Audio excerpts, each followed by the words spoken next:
Evergreen Gun Reviews here, doing my review of Royal Tiger Imports Yugo M48. First glance at this gun, it might look really nice, but I just want to start out by saying I put a lot of work into this gun. Probably my filthiest gun I've ever received from Royal Tiger Imports. And I'll kind of go a little bit more into that.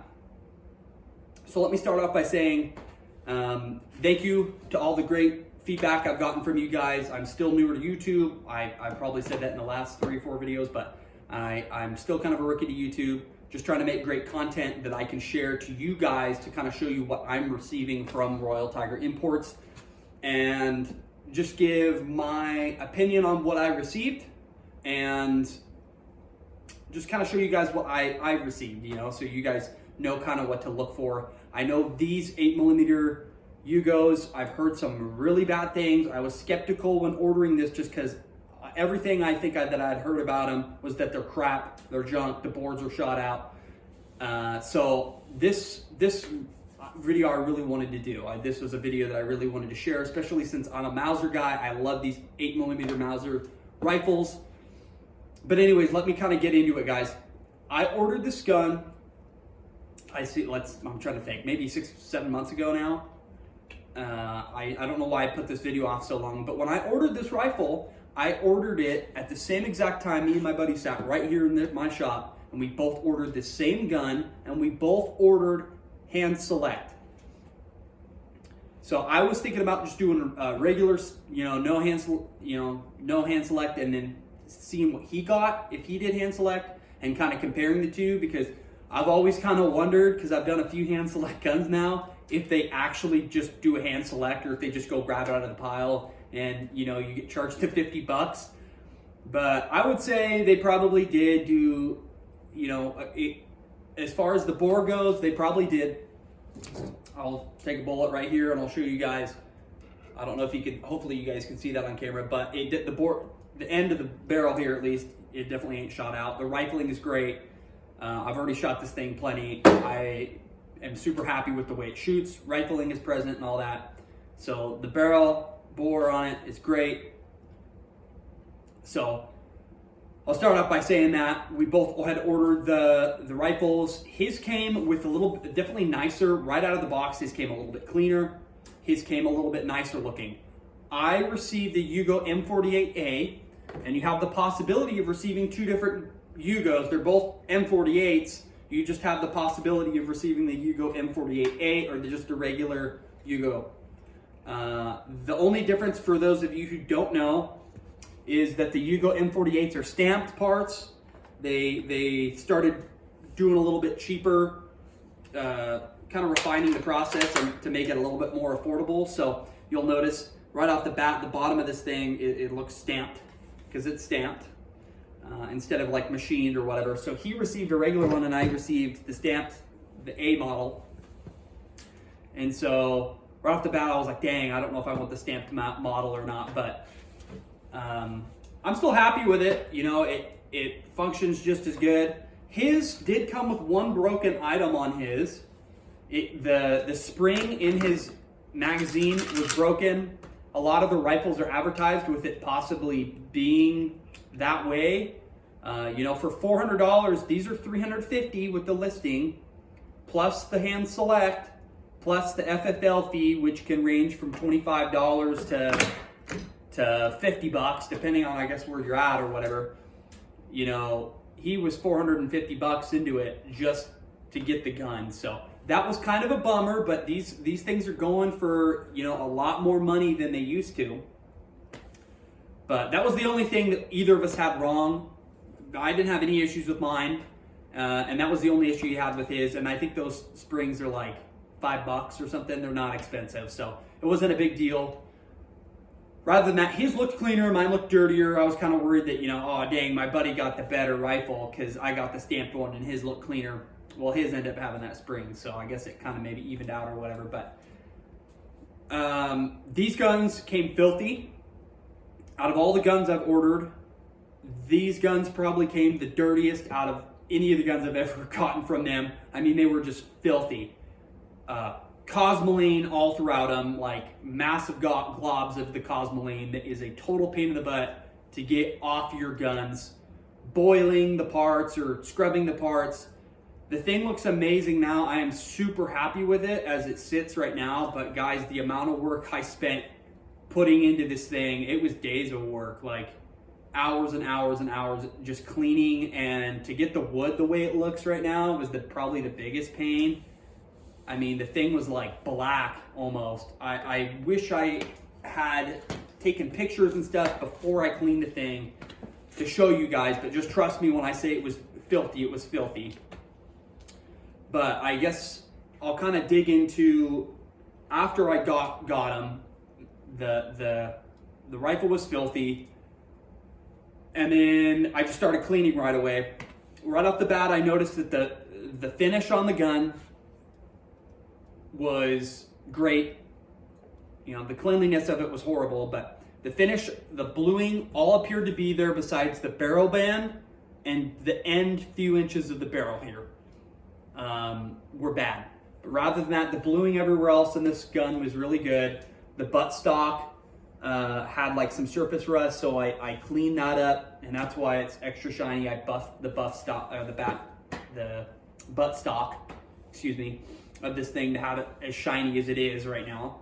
But the bluing on it is beautiful. I mean, for the price I paid for it, compared to some of the other ones that I had seen around, I had shopped around, I was really happy. The bluing on it is great.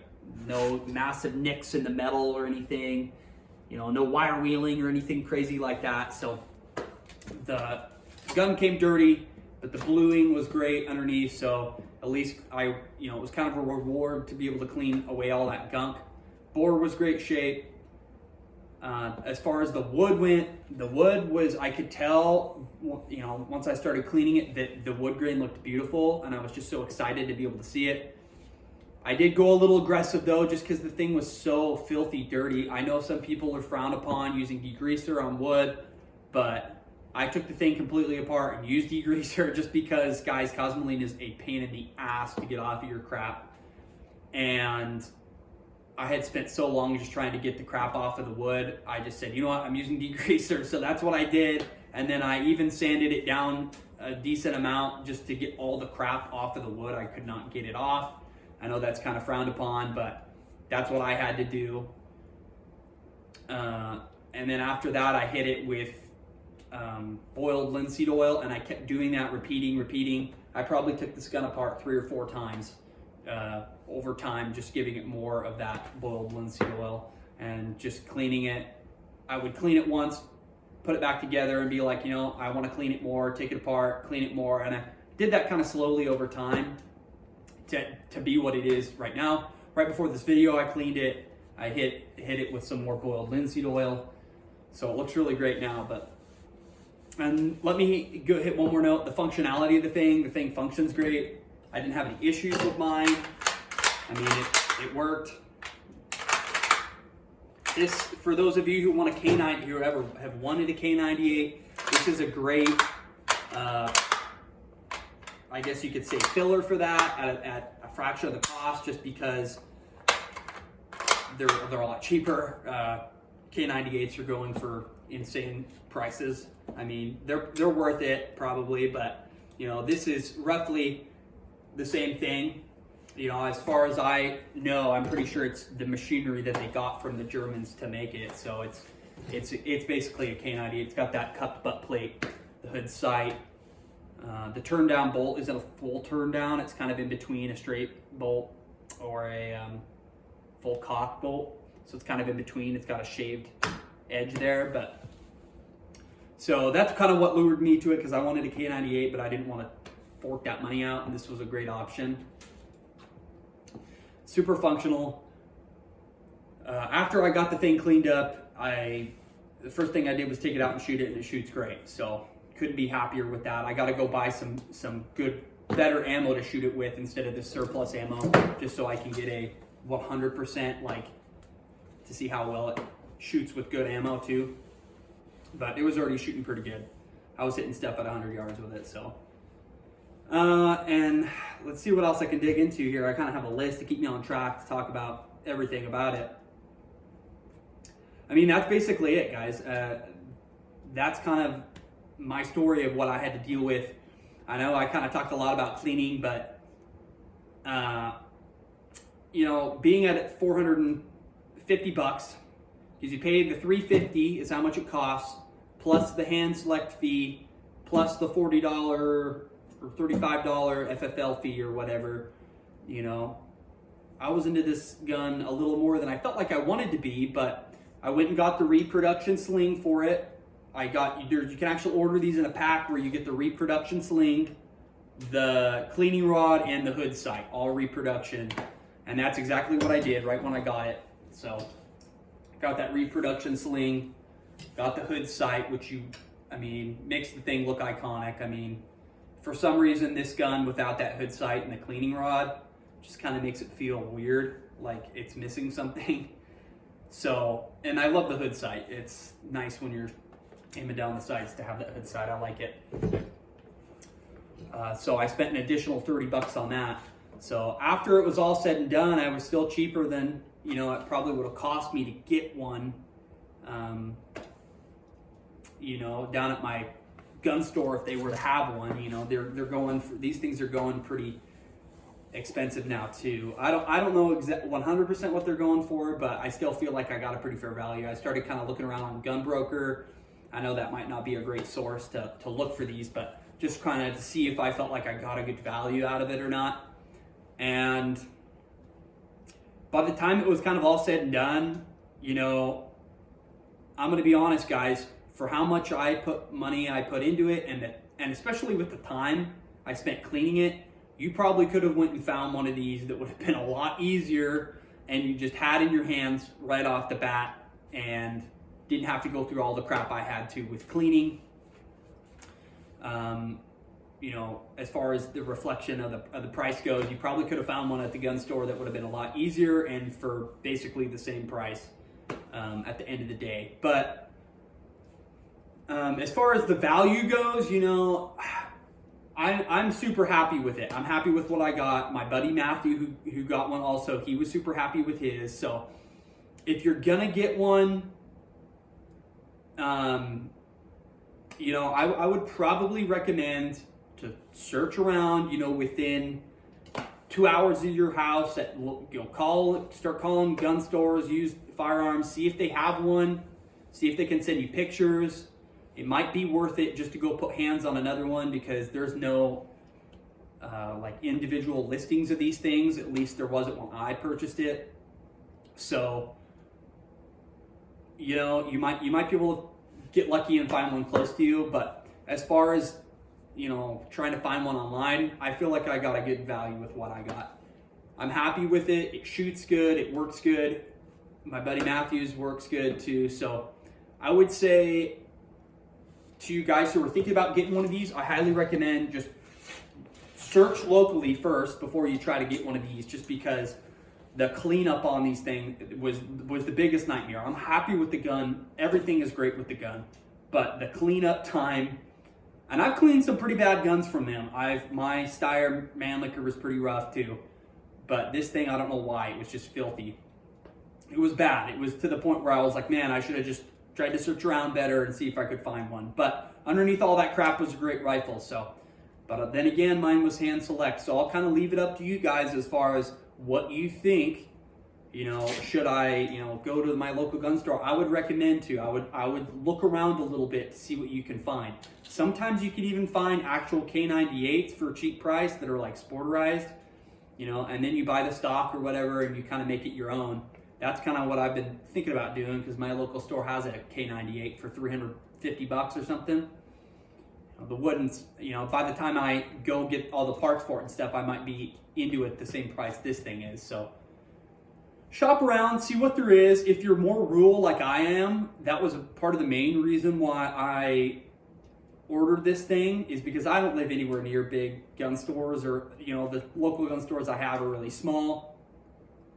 So the cheapest, most affordable way I could get one of these that was in decent shape was by going that route. But overall, I'm super happy with the thing. I'll hopefully get out and go do a video of me shooting it.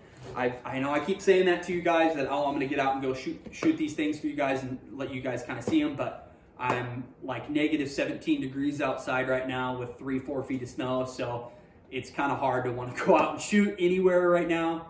But the second weather improves, it gets a little bit warmer, I'll definitely go do some videos of me shooting the thing. If you guys have any other questions about this thing, ask away. I mean, leave some comments, ask questions. I want to be able to give you guys the most amount of information I can about these guns coming out of, you know, Ethiopia and the condition they're in, and whether or not I feel like Royal Tiger Imports is being fair about them, about the description. So ask away, guys. There's some neat things you can pick up. I'll just share one last thing with you guys here. I mentioned this before in one of my videos, I know, but this is a non-drill, non-tap Picatinny rail you can get for it. In my first video, I had it on there. It sits right there, and you can actually put a nice scope on it. I took this off just before this video because I didn't have a scope on it. The scope I had on it was a little awkward. My bolt handle was hitting it, so I'm going to find a scope that'll fit on this thing that is a little less awkward, and then I'll put that back on. But you can pick these up for, I forget exactly how much I paid, somewhere around $100. You can look up Yugo M48A, non-tap, non-drill rail, and you'll find these. They'll pop up. I think I got this one off of Amazon even. I was looking at one of these on eBay. They're all over, so for the Yugos. That was kind of a neat thing. But anyways, guys, I think I'm going to kind of leave it at that. Leave your questions, concerns about the thing in the comments below. Feel free to give me a like, share, subscribe. Would like to continue to make this kind of content for you guys, for you people who are kind of wondering what's coming from Royal Tiger Imports. And I'd like to continue making more videos. So I'll keep at it here, guys. Anyways, guys, I'll leave it at that. Thank you so much. I'll be seeing you next time.